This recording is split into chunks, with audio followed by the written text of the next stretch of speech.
नमस्कार मित्रहो, मी comrade Gangadhar Gaikwad, general secretary centre of Indian trade union Nanded जिल्हा कमिटी आणि अध्यक्ष नांदेड जिल्हा मजदूर युनियन। उद्या दिनांक 3 सप्टेंबर 2025 रोजी दुपारी 12 वाजता तहसील कार्यालय नांदेड येथे पूरग्रस्तांच्या विविध मागण्या घेऊन सीटू संलग्न मजदूर युनियनच्या वतीने आम्ही 5 तासाचं धरणे आंदोलन करीत आहोत। त्या आंदोलनामध्ये विशेषतः प्रमुख मागणी आहे की या वर्षीच्या सानुग्रह अनुदानामधून जे भाडेकरू आहेत, किरायाने राहणारे लोक आहेत, त्यांना डावलण्याचं काम सुरू आहे आणि दरवर्षी म्हणजे 2023 आणि 2024 मध्ये सीटू संलग्न मजदूर युनियनच्या वतीने आम्ही आमच्या संघटनेचे सभासद असलेल्या पूरग्रस्तांचे अर्ज महानगरपालिका आणि क्षेत्रीय कार्यालयात सादर केले होते, परंतु यावर्षी घेण्यात टाळाटाळ करण्यात येत आहे।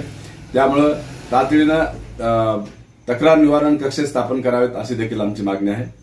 ज्या पूरग्रस्तांचे नावं पंचनाम्यामध्ये घेतले आहेत त्यांचं स्वागत आहे, परंतु अनेक असे देखील लोक आहेत की त्यांचे नावं जाणीवपूर्वक घेण्यात येत नाहीत आणि ज्यांचे नावं घेतले नाहीत त्या सर्वांनी उद्याच्या धरणे आंदोलनामध्ये सामील व्हावं असं आवाहन CITUच्या वतीने करीत आहोत। उद्या दुपारी 12 वाजता तहसील कार्यालय नांदेड येथे पीडित पूरग्रस्तांनी यावं असं पुनश्च आवाहन CITUच्या वतीने करीत आहोत। धन्यवाद। इन्कलाब जिंदाबाद। जय भीम। लाल सलाम।